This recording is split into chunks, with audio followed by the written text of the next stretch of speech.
Be ready?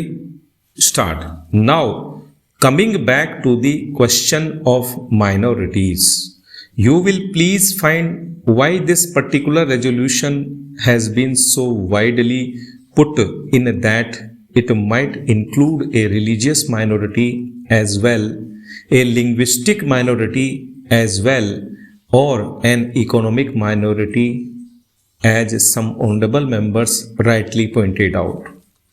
Now, sir, a question arises whether there ought to be any such protection insofar as a particular type of minority is concerned.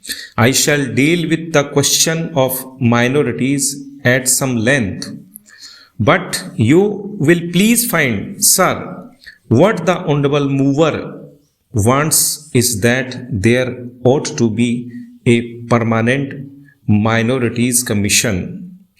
It ought to be endowed with statutory powers. Therefore, sir, an attempt is being made for the first time by my honorable friend for driving a wedge between a community and a community. So far as the Constitution is concerned, as my honorable friend rightly pointed out, whenever the question of minorities arises, we have to be extremely careful.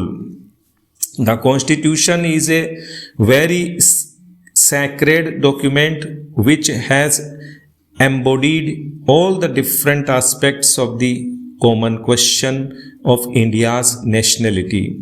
India is one in spite of different types of languages and religions, but in the midst of all these diversities, we have to develop a common nationality. Therefore, whenever we consider the question of the development of the nation and the interest of the nation, you cannot afford to think in terms either of religion or of language.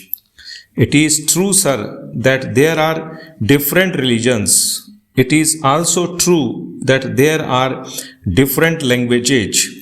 Therefore, a question arose, and the framers of the Constitution had to devise a constitution in the midst of the unity of India with certain diversities here and there.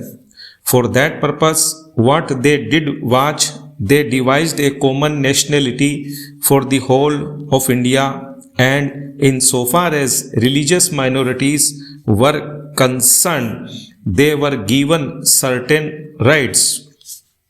I would not go into the details regarding the provisions of the fundamental rights regarding the practice of religion. Certain rights have been given to the religious minorities, and beyond that, it would not be proper to bring in the religious minorities for political rights. For that, we have to be extremely careful. I would also point out that while we have to develop a common nationality, the members of the Indian nation have to understand that we are one nation. Therefore, certain rights in respect of religious minorities were given. They were fundamental rights, and most of them are justifiable rights.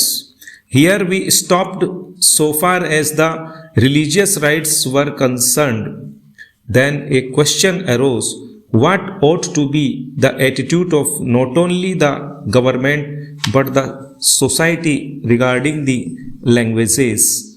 It was true that there were certain interests of the regional languages.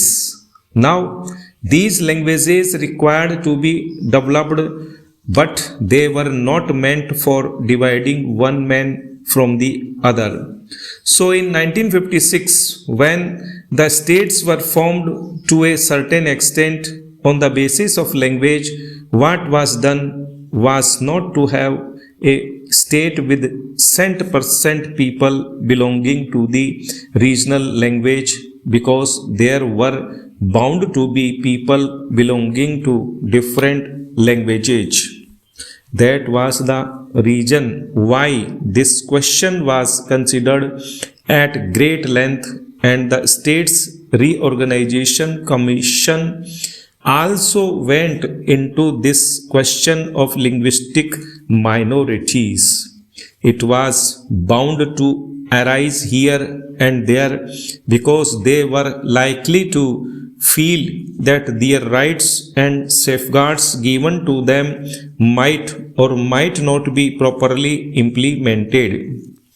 So, this question was considered first by the States Reorganization Commission, and they dealt with the question whether we should have a permanent minorities commission. They went into it very carefully and shrewdly.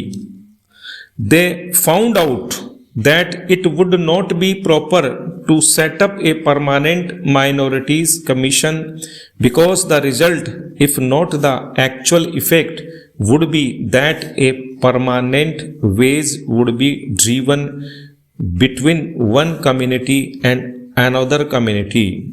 So far as language minorities were concerned, they had a right so far as their own languages were concerned. They had also an obligation to understand the language of the majority in the particular state.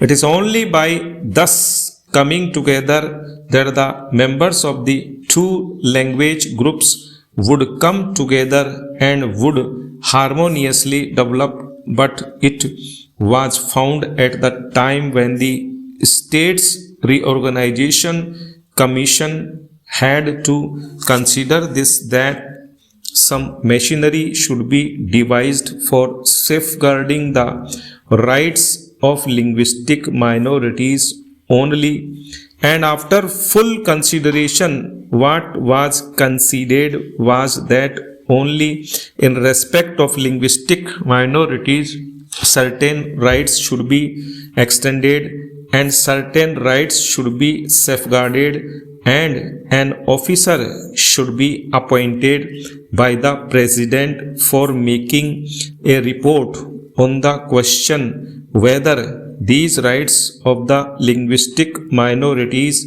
are or are not properly safeguarded. Stop.